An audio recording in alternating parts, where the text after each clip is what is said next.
El protagonista del día.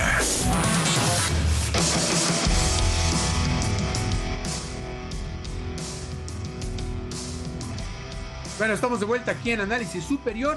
Y bueno, le comentaba antes de arrancar la editorial de este día que el Instituto Federal de Telecomunicaciones presentó hoy el programa anual de uso y aprovechamiento de bandas de frecuencias para 2023, donde pues vale la pena señalar gran parte de esta disposición de bandas milimétricas van a servir para el despliegue de estas redes de quinta generación, redes que realmente muchas de las empresas que están buscando el famoso nearshoring o la relocalización hacia países como México están esperando para atraer empresas importantes. Pero bueno, vamos a enlazarnos rápidamente vía telefónica con Alejandro Navarrete Torres. Él es el titular de la unidad de espectro radioeléctrico del Instituto Federal de Telecomunicaciones. Alex, ¿cómo estás? Muy buenas noches. Hola, ¿qué tal, Paul? Muy buenas noches. Encantado otra vez de estar contigo y con tu amable auditorio. Me da mucho gusto saludarte, mi querido Alex. Oye, ya habíamos platicado en alguna ocasión sobre la importancia que tiene que el Instituto Federal de Telecomunicaciones ponga a disposición, en este caso, para lo que comenta en el programa anual de uso y aprovechamiento de bandas de frecuencias para 2023, 7,750 megahertz de bandas milimétricas que van a servir, mi querido Ale, para este despliegue de redes de quinta generación. Así es, y es algo que es muy sorprendente porque es una cantidad inmensa de espectro. Para que tengamos una referencia y el auditorio también pueda saber qué significa este dato, hoy por hoy la cantidad de espectro que está asignada para servicios de telecomunicaciones móviles internacionales, o se le conoce como espectro IMT, no llega Ajá. a los 700 megahertz. Pues quiere decir que en bandas milimétricas vamos a poner más de 10 veces, en este caso 11 veces más que Así es. todo el espectro que ya ha sido asignado desde que empezó a asignarse espectro para servicios móviles. Y como tú bien refieres, esto es muy importante porque estas bandas milimétricas o que se encuentran por arriba de un valor de frecuencia de 24 gigahertz son particularmente importantes para lo que se conoce como las comunicaciones ultra confiables de muy baja latencia. ¿Qué significa eso? Significa que baja latencia, que el tiempo de respuesta en que se le pide un comando a la red y se responde puede llegar a ser incluso hasta de 1 milisegundo. Y este tiempo de respuesta es menor a, por ejemplo, la reacción de un ser humano al conducir un vehículo.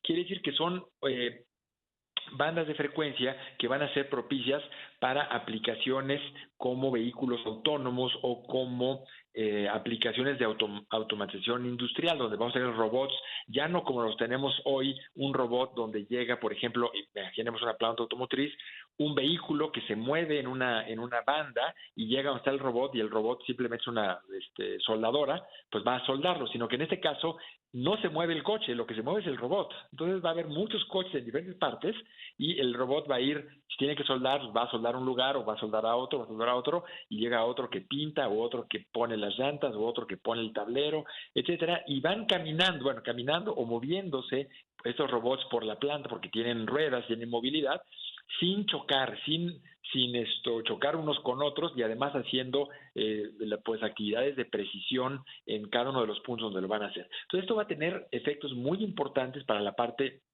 de la productividad y de la competitividad incluso de nuestro país, porque hay otros países que ya están haciendo este tipo de aplicaciones. También estamos hablando de aplicaciones, por ejemplo, para la minería o aplicaciones para los puertos, automatización también de puertos. En fin, entonces, si México desea mantener la competitividad que tiene e incluso aumentarla, pues tiene que pensar en estas tecnologías de quinta generación y más adelante de sexta generación que se están también ya desarrollando para pues que tengan impactos transversales en todos los ámbitos de la sociedad, no nada más la parte, digamos, de Claro. telecomunicaciones, ¿no? Uh-huh.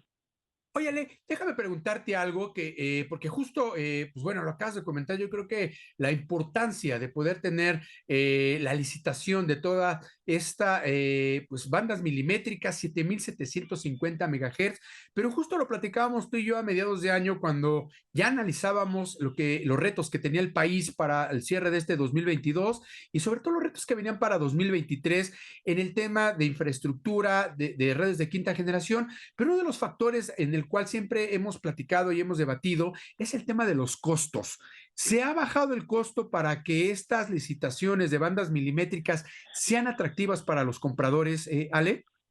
Pues lamentablemente no hemos tenido éxito en las sugerencias que hemos hecho en este diálogo que tenemos muy intenso y muy directo con la Secretaría de Hacienda y Crédito Público para pues buscar que la propuesta que la propia Secretaría hace al Congreso de la Unión año con año para modificar la Ley Federal de Derechos, pues refleje costos menores del valor del espectro, de manera que no se convierta en una barrera artificial a la entrada para las licitaciones.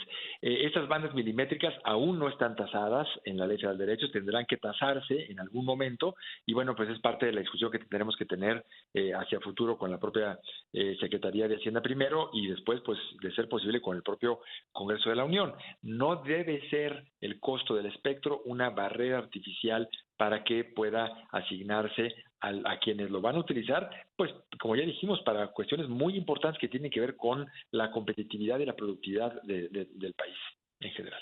Claro, es decir, que aún hay la opción o la oportunidad de que, pues bueno, las autoridades de nuestro país, como bien lo comentas, el caso de Hacienda, pues bueno, repiensen el tema de la importancia que tiene como país que México pueda dar costos accesibles para los interesados en invertir en estas redes de quinta generación en México, con la idea de impulsar, porque yo creo que lo platicaste muy bien, Ale, o sea, todos los beneficios que tiene que se ponga a disposición del mercado, estas 7750 megahertz de espectro radioeléctrico en bandas milimétricas, porque yo te lo comento de primera mano, mi querido Ale, yo estuve hace unos meses en un evento importante internacional donde se hablaba sobre pues todos estos factores que México tiene como país atractivo para invertir, para traer la famosa relocalización de empresas, pero mientras no tengamos estos insumos tecnológicos como son las redes de quinta generación, las bajas latencias, como tú bien lo dices, para traer todas estas automatizaciones a las industrias, no vamos a poder ser un país competitivo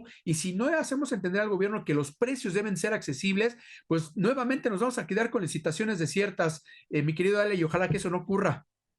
Ojalá que eso no ocurra. Tenemos pensada también ya una licitación. Estamos trabajando en una licitación para el año 2023 con pues varias bandas de espectro, en este caso no milimétricas, pero sí bandas bajas y bandas medias de espectro para servicios también de telecomunicaciones móviles internacionales. Y claro, el problema que tenemos es el alto costo del espectro radioeléctrico que pues no hemos logrado convencer a las autoridades hacendarias de la importancia que esto tiene para que los precios no se conviertan en este obstáculo de la participación. Ojalá que pueda haber eco y que pues haya una buena participación, porque esos costos del espectro es solamente por el puro recurso espectral. Quiero decir, además de esto hay que hacer inversiones Claro. enormes en infraestructura, en fibra óptica, en radiobases, en todos los fierros, por decirlo así, que requiere el despliegue de una red de telecomunicaciones de última generación.